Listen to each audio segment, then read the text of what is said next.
Have you got your notebook? Oh shit! Oh, it's buried under a mess of shit. Hang on. I gotta move. I gotta move a pair of glasses because why wouldn't I have two pairs of glasses on a desk when I only have one face to put them on? Well, you do. I mean, you got to put your glasses somewhere. You do have like 50 pairs, so. I know, but you should see my glass storage situation. It's like a Ray-Ban store in here.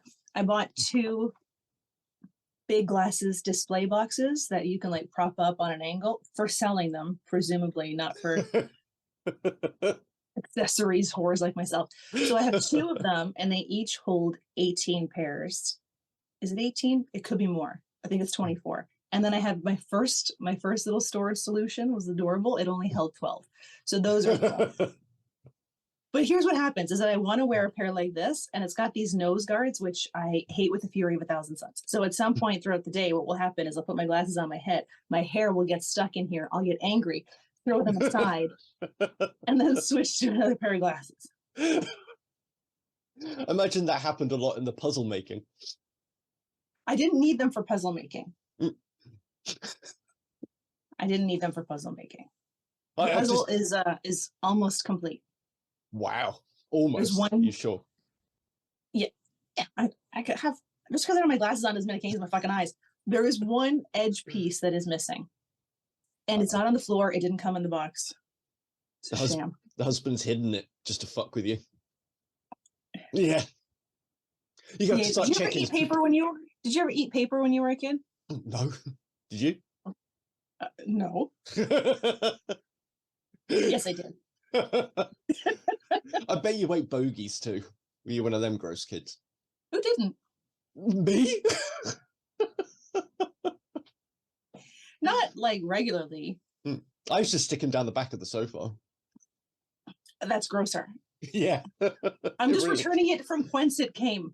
Yeah. Well, because I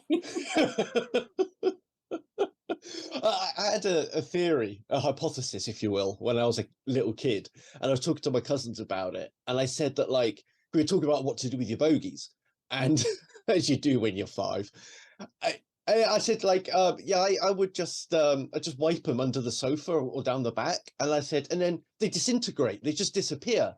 And then, so my cousins went away to try it, to test my hypothesis. And then they would wipe them in place. They said, yeah, no, they stay there forever. They don't disintegrate. And so when I was older, I was like, well, mine do. So it wasn't until I was... Mine do? Yeah. It wasn't until a few years later that I realised that my mum must have been cleaning up my dirty, disgusting boogers. Poor mother. Yeah. No wonder she was mean to you. Yeah. She had a lot of reasons, really, because... When I was a little kid, I had gastroenteritis like 3 times by the time I was 6. But like when I had it when I was a little baby, she said that she'd had to like segregate me in a part of the living room, like behind the sofa, because I'd shit and puked everywhere, like all over the middle of the living room floor. And then while she was cleaning it up, she had to plug me behind this barricade so that I'd puke and shit there. And then by the time she's done cleaning that one area, I vomited and shitted all over that other area. You know what? I think that's poor planning on your mom's part, because I would have just put you in the bathtub and pretended it was a playpen. She did it eventually, yeah. Yeah, after having to do it a couple of times, then, yeah. Okay, so speaking of eating gross things, because I think every kid, with the exception of you, or the majority of kids, have at least once eaten a boogie. Have you ever eaten a scab? No. Learning a ton of new things about you today. Yeah. They look like crisps, though. Again, not on the regular, but curiosity. Yeah. And no, I haven't tried my own. They're not like crisp. They're not crispy. You would think they're not crispy. It's like, do you ever have like a plate of nachos? And then you get to those like nachos under the meat that have like still kind of nacho texture, but they're soft. Yeah, they're like that. Oh, so this is what maybe this is one of the benefits of autism is I didn't just put everything in my mouth. Not everything. I didn't see like. I never put poop in my mouth on purpose. So this is called the oral phase, as Freud would have said it. It's the oral phase in child development. So you kind of like, because you want to test the world around you. So you're learning about I it. was So 47. Thank you. Just kidding. Just kidding. No, you're not. You said it now. It's on the podcast. I was like, oh, you and your fancy editing skills. Welcome to 44 and 1. Oh yeah, that's if it. you didn't know where you were yet. I'm Tempest, and this is GVizzle, the booger scab eater extraordinaire. I've been called worse things but better people. It's not hard to find a better person than me, though. So that's facts. That's facts. So we're going to start off with the GVizzle Sizzle today, as we've decided to call it. GVizzle Sizzle. Yeah. In this segment, we encourage you to write in with any questions that you have for me, but my dear podcast host has gone through archives of Agony Aunt to find questions that we can ask.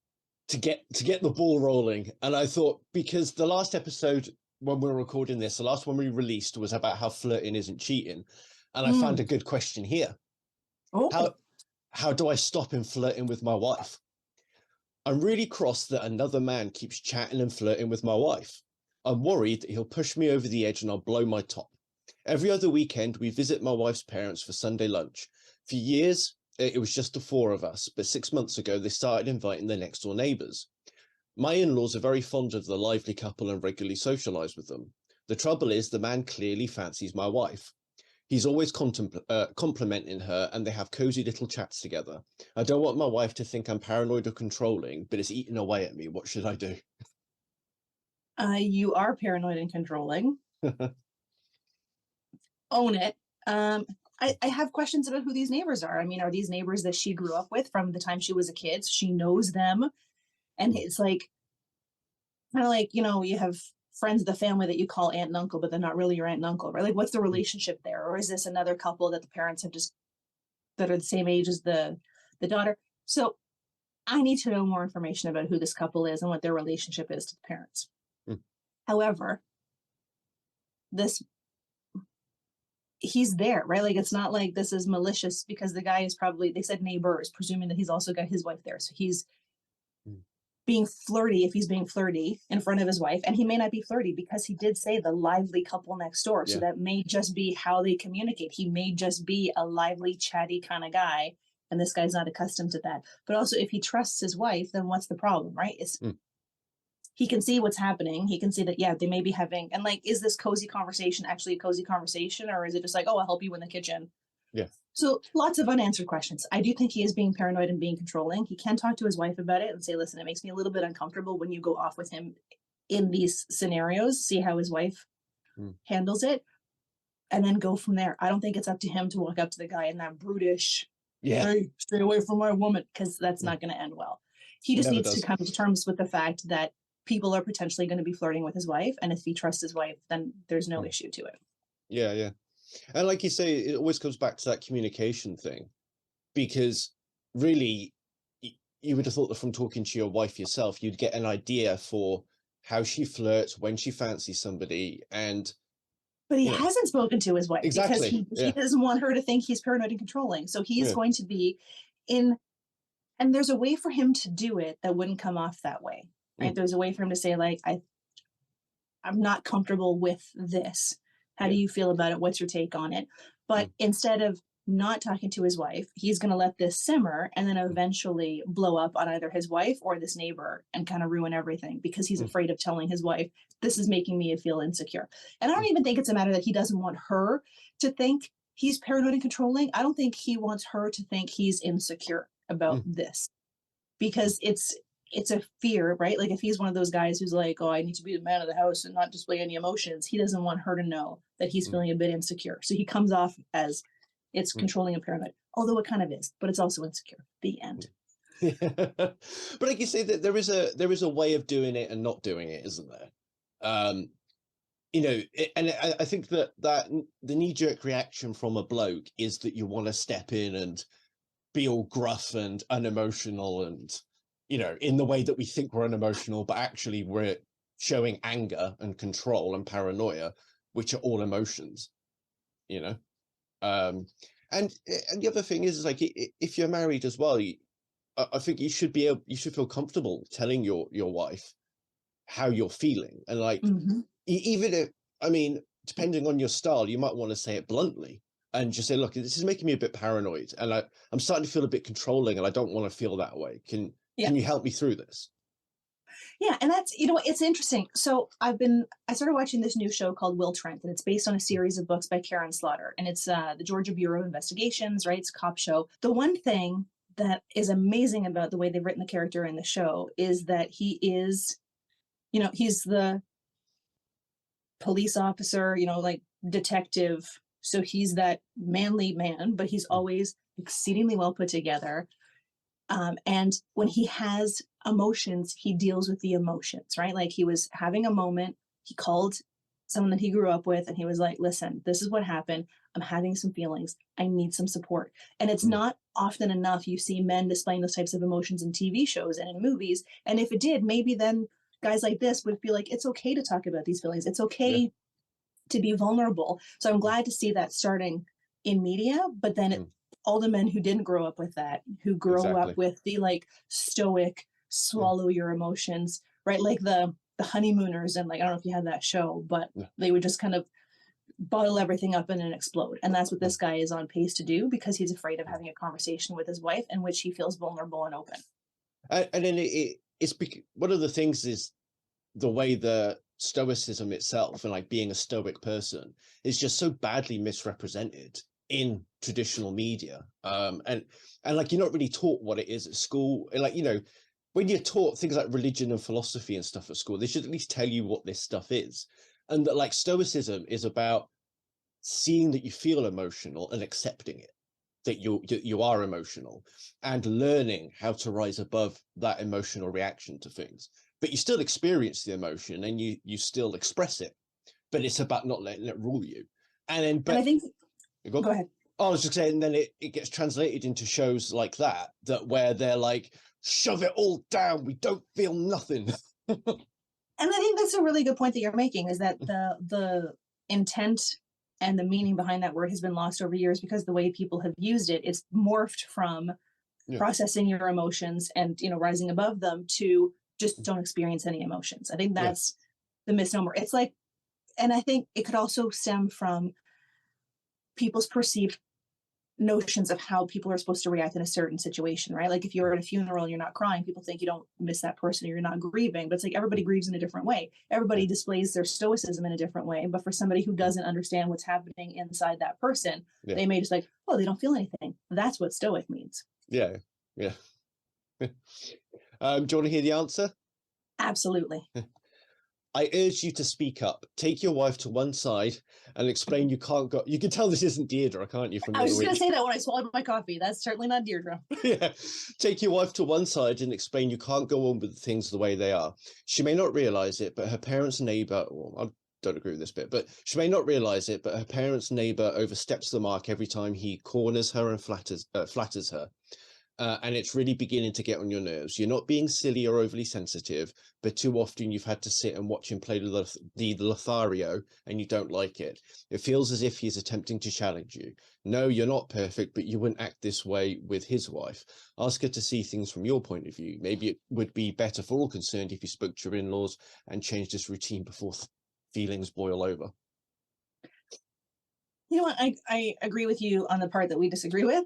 But I think she's not looking at there's a lot of, anytime somebody asks this question, they're asking it from their own perspective and they're trying to seek out a certain type of answer. So they may be missing some of those key details. Like for me, what sticks out a lot is the lively couple next door. Yeah. Right? Like if I were to describe somebody as lively, I would expect them to be gregarious and out there and outgoing, right? Like, so it would be interesting to find out if the neighbors are like that with everybody. Yeah, exactly. And not just this guy's wife. It's like when I see those posts on Am I the Asshole? People leave out so much detail. And then as they start answering questions in the comments, all of it comes out, or they start cross-posting it on different subreddits to try to get the answer they're looking for. Yeah. Like this guy really wanted something. He wanted a piece of advice that wasn't, you should talk to your wife. Yeah. Right. He was probably hoping for a like, talk to the neighbor, address the neighbor. So he could be like, yo, stay away from my woman. Yeah. And I feel that the answer that this agony aunt gave kind of taught him to be avoidant almost with the last bit of advice at the end. Maybe it'd be better for all concerned if you spoke to your in-laws and changed this routine. And it's like, okay, so you're asking them to remove your and coddle He's talking to, like, okay, she said talk to the wife, which is fine. Talk to the wife and then talk to the in-laws, but like never talk to the neighbor. Yeah. And it doesn't have to be confrontational. It could also be like, hey, it makes me a little uncomfortable when you talk to my wife that way in front of me. I just appreciate it if you just lay off a little bit. Right. And it's an uncomfortable conversation, but wouldn't it be more uncomfortable to say to your in-laws, we're not coming anymore if the other be there? Like, you're creating tension where there doesn't have to be. Just have an uncomfortable conversation and be done with it. But also expect to be asked why, right? If someone said, like, it would be very possible for him to approach the neighbor and say, it makes me uncomfortable when you talk to my wife that way. And for the neighbor to say, well, why is that? Yeah. Because if the answer is like, well, it makes me insecure because I think you're hitting on my wife, then like, he may not be, right? If he was hitting on his wife, he probably wouldn't do it in front of her husband and her parents. Yeah. And his own wife. And his own wife. Like, it just leads me to believe that he's just that kind of friendly guy. And the husband is now seeing what he wants to see, because he's probably just as lively and flirtatious with his wife and with the wife's mother, but he's not seeing it. He's just zoning in on what's happening with his wife. Yeah, attention bias. And basically the avoidant response is encouraging this guy to ask 5 other people to change their life and their routines for his own sake and create and because he's afraid to talk to one person. Yeah.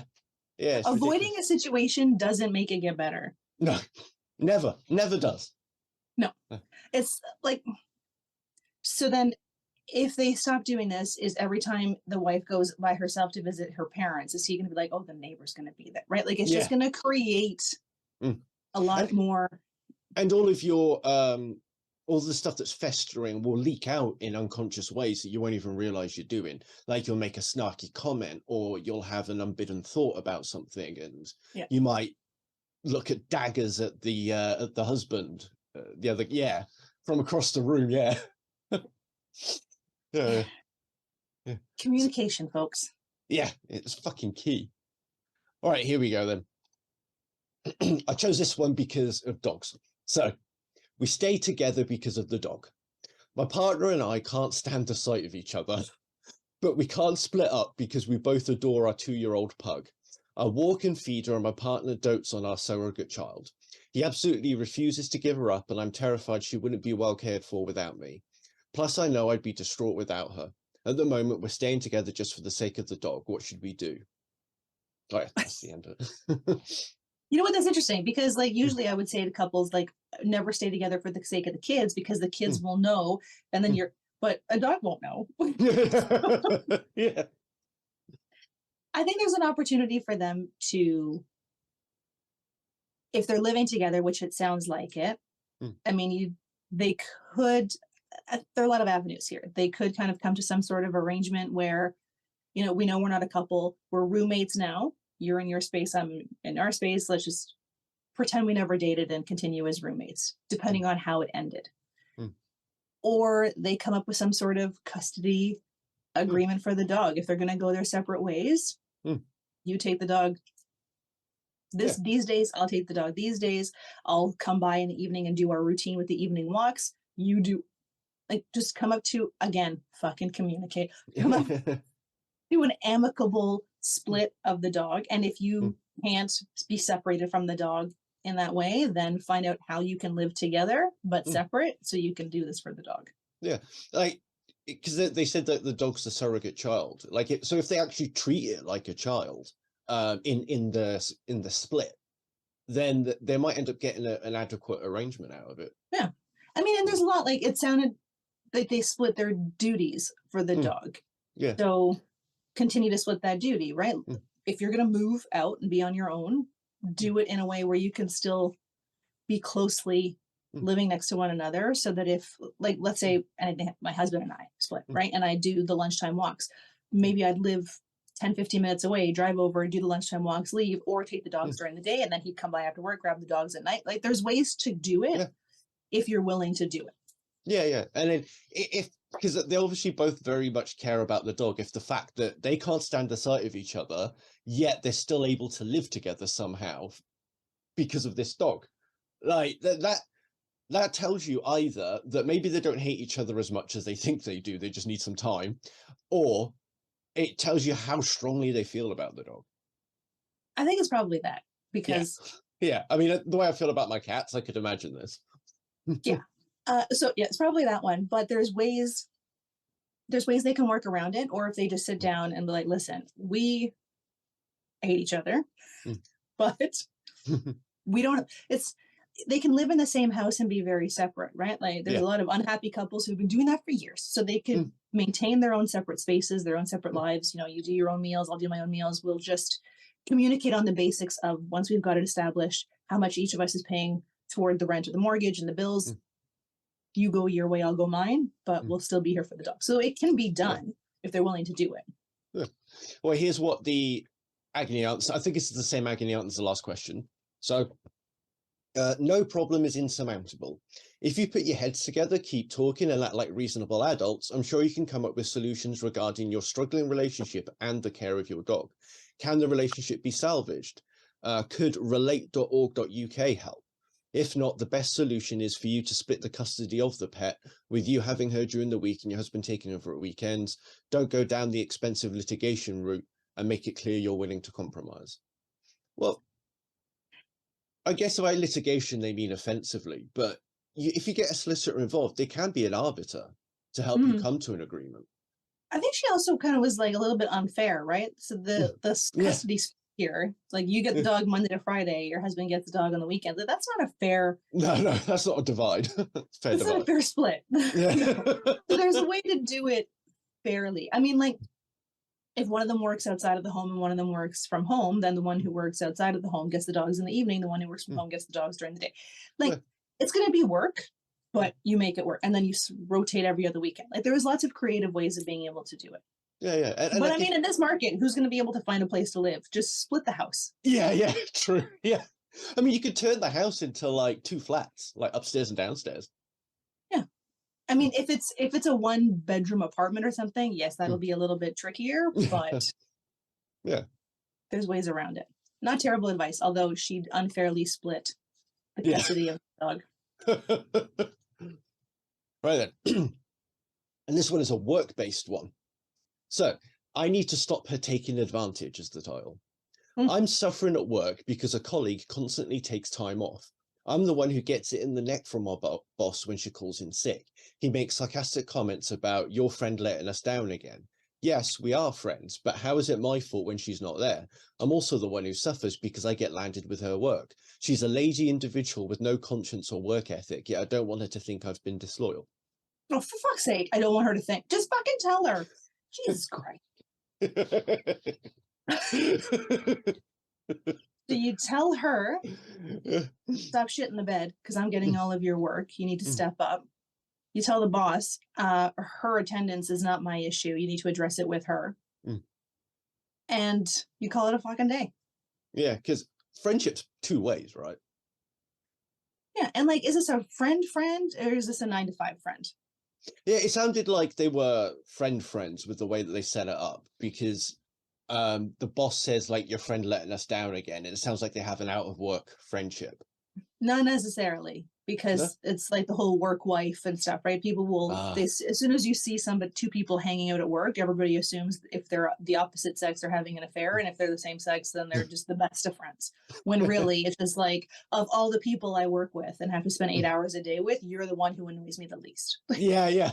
That's what I've always thought. Like, I don't really do workmates, so like friendships. So it's, I have a handful of real life friends that I met through work. Yeah. But like, there are people that I have, like, on my last day at a job, I have sobbed because we were the best of friends and then never saw them again, right? Yeah. So there's a difference between work friends and real life friends, but either way, this person needs to tell their friend, listen, if you do have these serious health concerns, then I empathize and you need to get those sorted out. But like, the full disclosure to the boss, right? Let them know. If it's just calling in sick because you're just calling in sick, then stop shitting the bed because it's fucking me over and I'm getting grief from our boss. Yeah, and really, it's the boss. Like, if he's their line manager, it's his responsibility to actually make contact with this employee and find out if she has health concerns and see what pattern has developed with her sick days and find a way forward. Yeah, he's this friend is trying to avoid confronting the person, the truant, and the boss is also avoiding confronting the truant. Yeah. Because the boss should be calling that person in and be like, listen, if there is a pattern, right? Because when I was work in a call center, people call in sick all the time. So you would notice like, oh, look, you're always sick the Friday before a long weekend, or like, how do you always happen to get food poisoning on Wednesdays? So you see these patterns forming, but at some point you address that conversation. And it doesn't have to be like, what's wrong with you? It's what is preventing you from attending? Are you seeking help? Like, you don't have to get somebody to divulge their personal medical situation, but you can phrase the conversation in, I noticed that you've been off sick a lot. What can we as an organization do to support you? What support do you require? Do we need to, if it is legitimate, do we need to take a look at your shift and put you on a reduced hours? Do we need to make accommodations for you? And if it's a matter of just calling in sick for the sake of it, then that's a performance improvement plan. Knock it off. You've got, 60 days to improve. And that, right, there's ways to go about it that aren't going to impact the other people around them. And don't assign other people their work, right? You didn't do it. If it is fake sicknesses, then if their work piles up, maybe they'll be less likely to take those sick days. Yeah. What did our... Oh, so you go ahead. What are you going to say? Oh, no, I was just going to say, like, I mean, if I was her boss, like, I would have intervened already anyway, but I would have also made it clear to the woman that's writing this that, like, I know you're friends, but I know this isn't a reflection on you because you're shouldering her work burden, and it's my responsibility as your line manager. If you two are in a team and you're working under me, it's my responsibility to make sure that you're all pulling your weight, and clearly your friend isn't doing it, but I'll talk to them. This isn't your issue, because it isn't. It isn't, and this person shouldn't even be, like, the boss shouldn't even be addressing it with that person. Exactly. They should be addressing it with the truant and saying, like, every time you're out, it affects the people on the team. So if you cannot be a contributing team member, then perhaps we need to investigate, is this the right job for you? Yeah. And it's shocking how many, I read a quote once that said, managers manage things, leaders lead people, right? And it's, a lot of people have a manager mindset when they have people reporting to them. And if you're not, confrontation is never a comfortable thing, right? I think the type of people who, a lot of people will say, like, oh, this person likes to avoid confrontation. They don't like confrontation. Most people don't. And the type of person who seeks out confrontation is probably an asshole. Most people don't like confrontation, but it's an unfortunate reality, especially if you're in a leadership role where you have people who are reporting to you and expecting you to have their best interest and to have their back when shit goes south, especially depending on the organization. So this person is not addressing a truancy issue and then making it everybody else's problem, which is going to just destroy the morale of the team. Yeah. And people will probably leave as a result. People don't leave companies, they leave managers. Yeah. Because you're leaving to do the same job somewhere else. You're just leaving to do it for somebody else. Exactly. Like, bad line managers really can bring everything down. Like, they can destroy a company. When I worked, one of my first roles as a manager, I was taking over someone's team in a call center, and half the team was looking for another job outside of the team because their manager was just like, she ignored people. She would have to walk past their pod of desks because they would seat all of the people on your team in the same area. She would have to walk past them to get to her desk, and she wouldn't even glance in their direction. Yeah, like, she was brutal. And so my first, like, month on the job was meeting with each person individually and, like, let's talk through, what are your goals? What are you working on? Like, what's going on? And half of them were surly because they expected me to be the same way as their old manager was. And half of them were looking to leave the team. So that one person is negatively affecting the 20 people that report to them with their bad attitude and their nonsense. This is one of the issues with the NHS, because we do have stricter employment laws in the UK than, say, the United States. I don't know about Canada, but it's very hard to fire people in our country standard. But in the NHS, it's almost impossible to fire people. And so it's particularly a problem when you get bad frontline stuff, but like their secretaries, or they take the calls and stuff like that. And then they treat patients like shit, but then you can't get rid of them. They're just there. And then you kind of shuffle them around. That's what happens a lot. I saw that a lot in the call center, because the work involved to fire somebody is a lot of documentation and a lot of effort. So you've got to like pay attention. You got to stay on top of them. You got to document everything they do. And a lot of people just don't want to bother doing that, or they don't have time to, because they may have, 20 other people that are relying on them. They can't dedicate that much time to this one person. So they will try to promote them out. Like I've seen people being promoted throughout an organization just to get rid of them and make them somebody else's problem. You need to work out the difference between a colleague and a friend. Maybe you are friendly 9 to 5, but you don't owe her anything beyond that. If she constantly ducks out of work and leaves everyone else to pick up the pieces, that's not your problem. Your boss needs to speak to her about her health, her attitude, and her future. Ask him for an urgent meeting. Emphasize she is not your problem and you're as annoyed as he is. Forget about being disloyal. You're way beyond that. But that's actually excellent advice. Excellent advice. So this was a Dear Amy, and it was found in a local newspaper somewhere, but it reached national headlines, and I found it in the Daily Mirror. So it's from 2015. But this agony out is from May the 8th, 2014. So every fall, my sister, cousins and a cousin sister-in-law have a weekend shopping excursion in our home city. We stay in a hotel, treat ourselves, shop for our children, and go out for lunches and dinners. It's a great time to reconnect. I have a sister, Wendy, who we do not invite. She is offended to the point of tears when she finds we have not invited her. My two sisters and I are very close in age, but Wendy hasn't been as close to this set of cousins as my sister and I have been through the years. We are all married, stay-at-home mums. Wendy is a divorced working mum with one young child. There are several reasons we do not include her. We know she doesn't have very much money for such an outing. She also does not have many of the same interests as we do. Her life is quite different from ours. We're not interested in what she has to talk about. She complains too much about her aches and pains and claims to have some kind of neurological disease that some of us feel is more psychosomatic than real, and which she uses to avoid getting up for church on Sundays. She also complains about her ex-husband who left her for another woman, but everyone knows it takes two to tango, and she is not without fault. Fuck you. Yeah. We're all very active churchgoers, while she only sporadically while she only sporadically attends services. Plain and simple, she does not really fit in with us anymore. She takes it very personally, and last year even came over to my home unannounced, crying about it, which upset my children and caused my husband to threaten to call the police if she did not leave. Now she barely speaks to me and has told our relatives that I am a horrible person, even though I've helped her. How can we get her to understand that she should perhaps find another set of friends whose lives and interests align more closely with hers? These aren't friends. This is family. Oh, and this is your... She signed it sad sister. You are a sad sister, but not in the way that you think. What a fucking asshole. Purposefully excluding their sister because she's divorced and they're judging her and they're judging her life. They're excluding her and then wondering why she's not close to people.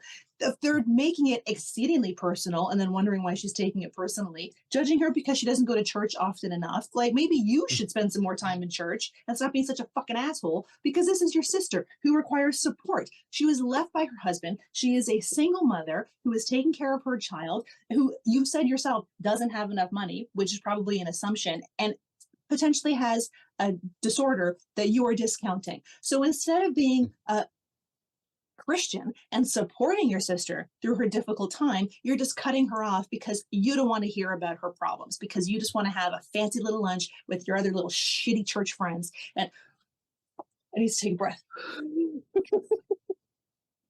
I knew this was going to happen. This is great. I need to take a breath.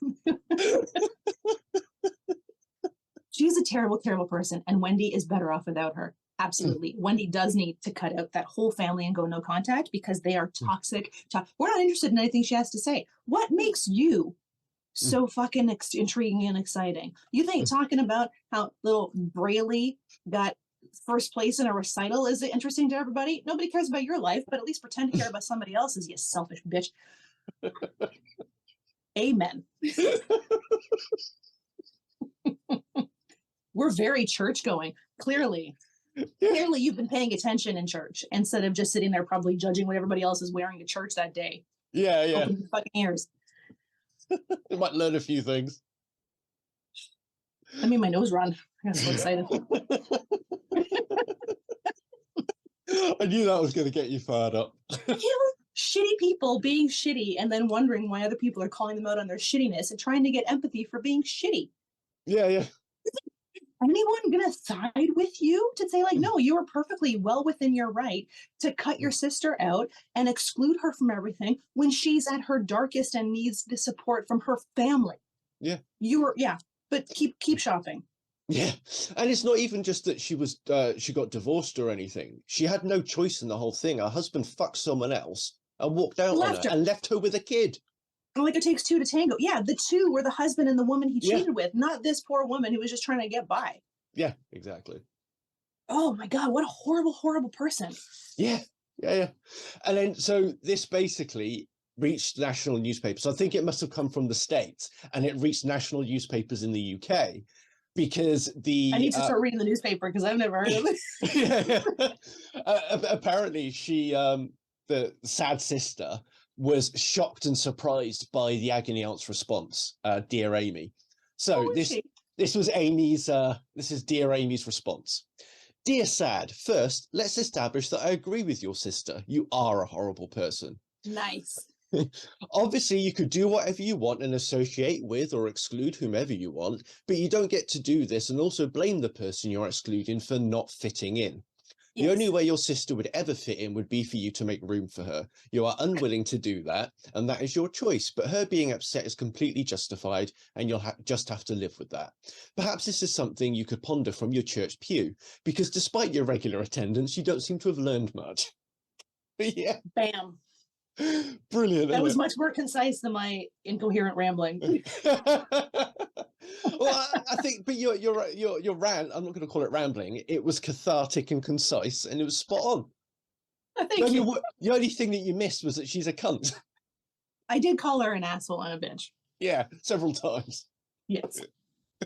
And it was funny that as I was reading it, you're getting more and more. I had to simmer myself down. Yeah. Take deep breaths. Take deep breaths. Let me share a news story with you. Got him. Okay. A 9-year-old girl backed out of a deal. She had a pet goat that she raised, and it was going to be auctioned off for slaughter, but she really loved this goat. She's 9 years old. So she decided to back out of the deal. The state senator who bought the goat at auction decided to let the girl keep it because she raised it. He could tell she was in distress. So he paid for the goat, let her keep the goat. No. Local officials and sheriff's deputies drove 500 miles to kill the goat, to teach that girl a lesson. What? What? Yeah. And now there's a lawsuit. This happened last June. Local officials and sheriff deputies used the power of the state to force her to go through with it. So when someone said, I'm going to buy this from auction and let you keep it, they forced her to give up the goat for slaughter, to teach her a lesson. 9 years old. That's not their lesson to teach her. That is her parents. It's up to her parents what they decide to do with their daughter and how she... And then it's also up to the guy who she'd had the deal with. And he was perfectly willing to let it go ahead and just say, like, no, you can back out. So at the fair, because it was a state fair, senator was the highest bidder. But by then the little girl had had second thoughts about sending her new 4-legged friend to die. She asked her mother to try to withdraw the goat from the competition, but the rules forbade it. After the auction, she was poor girl. She was sobbing next to the pen. And then let me read the whole story. At this point, before the money had exchanged hands, the daughter sought to terminate the contract. California law allows that a contract of a minor may be disaffirmed. Long told representatives of the fair that she would happily pay the 7% fee that would have resulted from the sale and take the goat home. Anticipating controversy, she later took the goat to another farm in Sonora more than 200 miles away. In the following days, the livestock manager of the state fair called her and told her that if she did not return the goat, he would have her charged with felony grand theft. What? She off. Yeah. So she Wow. tried to email them. Yeah. For a 9-year-old, like, and she's willing to pay. Like, she was willing to pay. She was willing to do everything. 2 weeks after the fair, a detective sought and received a search warrant directing 2 officers to drive more than 500 miles in order to seize the goat, return him to the county, and then have the goat killed. What the fuck is wrong with these people? That's pathological. Like, there's so many points in their decision-making process that they thought, hang on a minute, this is a 9-year-old kid. Like, this isn't an adult backing out of selling a heifer. It's a fucking goat. And even if she had, right, like, even if it was an adult saying, you know what, I've changed my mind.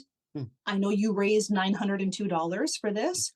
I will, like, she was willing to make everybody whole. Money out of pocket to keep this goat. And they were like, nope, fuck you, fuck your kid, fuck the goat. Yeah. Just can't have nice things. Just can't have nice things. It's California for you. They're really, California is probably one of the most authoritarian states. It's terrifying. Like, remember, these are the same people who allowed the homelessness problem in LA and San Francisco and refused to do anything about it. Are they the same ones? I mean, there's a lot of states that put up those, like, benches that have seats in them and sidewalk areas that have spikes so that homeless people can't fix the homelessness problem. Get people. I think it was Ellen DeGeneres famously, I think it was her, had those concrete pyramid spikes put out in opposite a house so homeless people couldn't sleep there. Or like she just gets worse and worse, honestly. Yeah. She's just worse and worse every time. Yeah. So I'm gonna pull 3 cards at random. The industry standard. Shock the people nicely. Artistic telekinesis. Shock the people nicely. So that's no dick pics then. You are given the opportunity to create and direct a feature film. The studio offers you a huge budget, provides you with top-notch writing and technical staff, and allows you to cast whomever you desire in the lead roles. There are essentially no limitations on what this movie can be, except for 2. The movie you make has to fulfill the following 2 criteria. 1, it has to be extremely edgy and transgressive. You need to confront taboo social issues. You need to shock people. Ideally, the film will address ideas that have never been tackled by mainstream filmmakers. In fact, if the movie is not the most controversial film of the year, the studio will probably not release it. However, it has to get a PG rating. It cannot be R or even PG-13. Do you know what those ratings mean? Yeah. Okay. I'm not saying that because I think you're stupid. It's because you're in the UK. Yeah, we do have a different rating system. Okay. Yeah. there may be limited profanity, minor depictions of violence, and fleeting nudity, but nothing that would prompt the ratings board to go beyond the PG classification. What is the premise and plot of your hypothetical movie? I think it would be really funny and disturbing to do like a the Muppets go to Billionaire Island.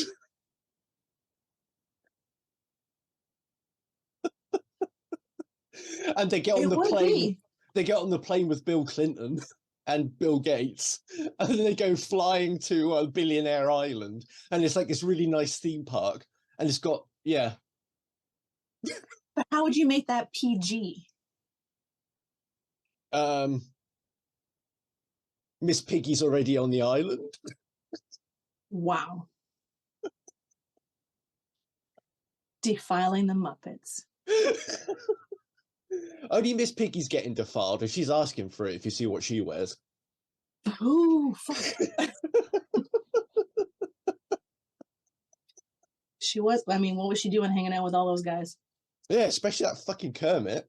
Right? Yeah. I wouldn't trust the Swedish chef either.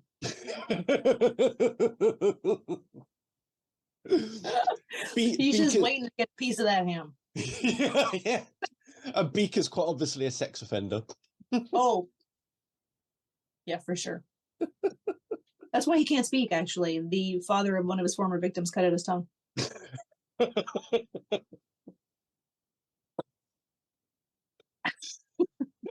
I'm sure there's a French tickler joke in there with his hair. When you look at the Muppets from that perspective, they were never really all that PG, were they? No. And you got those two dirty old men. They're always moaning about stuff. Yeah. They even wearing pants. And Fozzie Bear. Oh yeah. You know he's an edgy comic. Like we just see his family friendly material, but after dark. Yeah. Fuzzy like after dark. He's like the Andrew Dice Clay of the Muppet world. Fuzzy after dark. The bear gets handsy. His catchphrase is "Bear with me." Waka waka waka.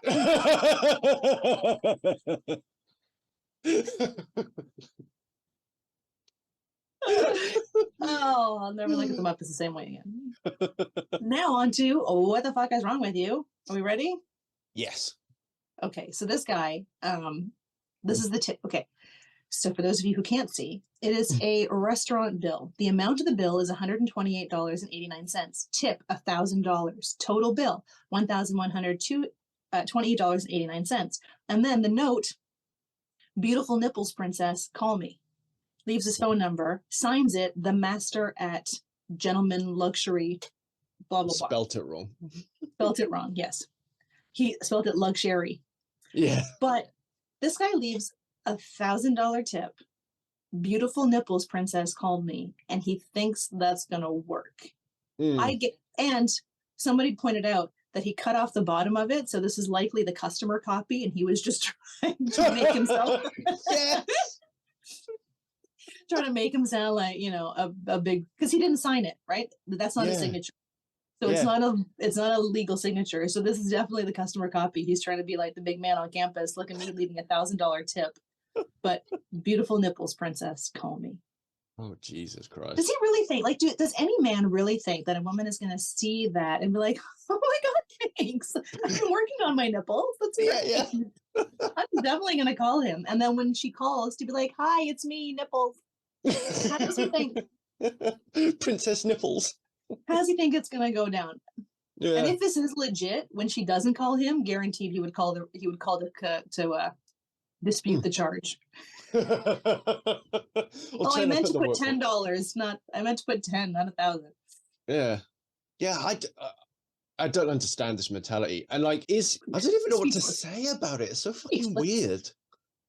Like you say, does he, like, is this even real, or is he trying to use it to boast to his other male friends? Because sometimes this sort of stuff, they're doing it to peacock to other men. Yeah. And that's the thing. You don't know, right? We don't know if it's real. But even with everything that goes out there, like, there's a lot of things that I've seen on there where the comment, people like, it's satire. It's like, no, like, you can usually tell when something is satire. There's often reading something. And even if it is, there's a lot of people who don't see things that way. So somebody may see this, and like, even though this guy may be using it as a joke or to like be, you know, chuffed in front of his friends, someone else is like, "Oh, yeah, that's a good idea. That probably works. I want to try that." Yeah, it's fucking disturbing. And that's the thing, is like, just because it's satire doesn't mean that it's appropriate or any good. Exactly. And if he did leave this, like, why do some people feel so comfortable saying shit like that to people? Like, that is like, that's something you learn in like the 3rd grade. Like, there are some things that you use with your outside voice and some things you just keep in your head. You don't just walk around. Only crazy people say everything that's on the top of their head and start putting it out there. Like, you can walk out of the restaurant being like, "Oh, she had nice nipples," but you don't say that shit out loud. Yeah, man, so I think that if it's not real, then this is the kind of like peacocking thing, like, I'm the big man, check out how alpha I am, I did this. So it's Yeah. like it's part of that fabrication and stroking his personal ego while trying to make other men think he's awesome, which obviously no actual man would think this is a good idea. And then if it is real, then this is almost pathological in that, like, he literally sees any women at all that you come across in life, they're all prostitutes. And that as a woman's natural state in life is to be a prostitute. Yeah, because this isn't him tipping for service. This is him trying to like, oh, I'm showing you that I have money, so you'll come to me with your beautiful nipples. Yeah. I can't say beautiful nipples. Man. Yeah, that's if it is real, that's sex offender stuff that could happen potentially. Yeah, and I hope she went out and bought lots of lovely things for herself with that $1,000.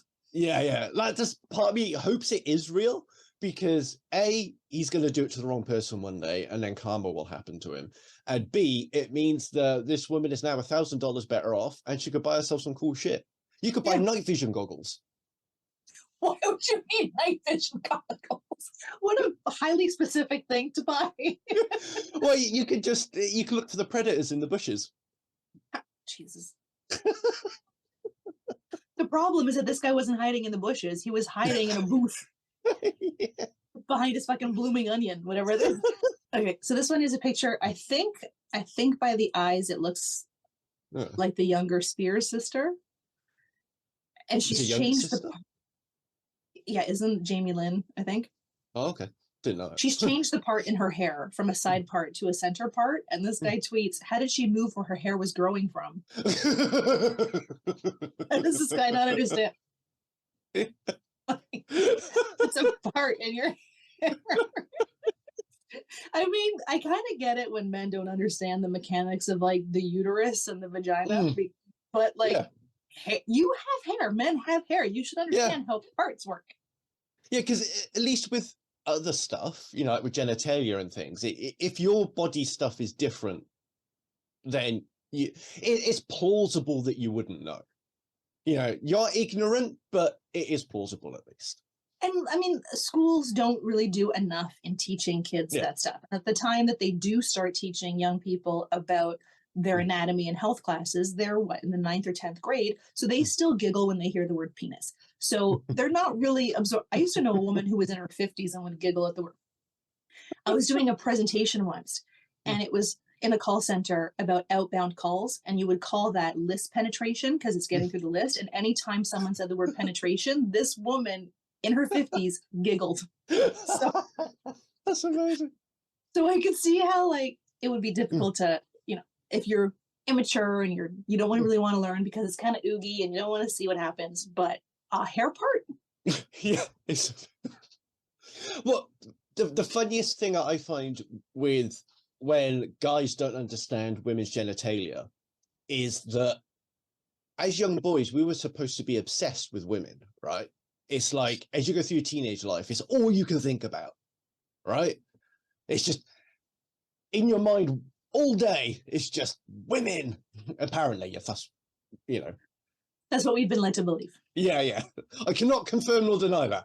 But I think we can. You just choose not to. But why do so many blokes then not know how women's genitalia works? Because they don't want the ins and outs of it.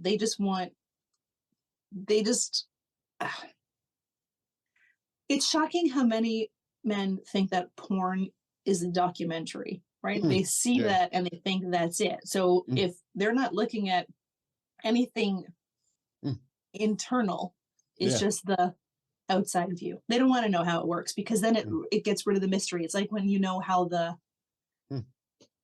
sausage is made. It makes that's appetizing to eat the sausage. They don't want to know. That's why they don't like to think of women who like menstruate and what else comes out of there. And now there's this whole meme going around about women not wearing underwear at the gym because men think that like they'll just have like a snail trail behind them of liquid.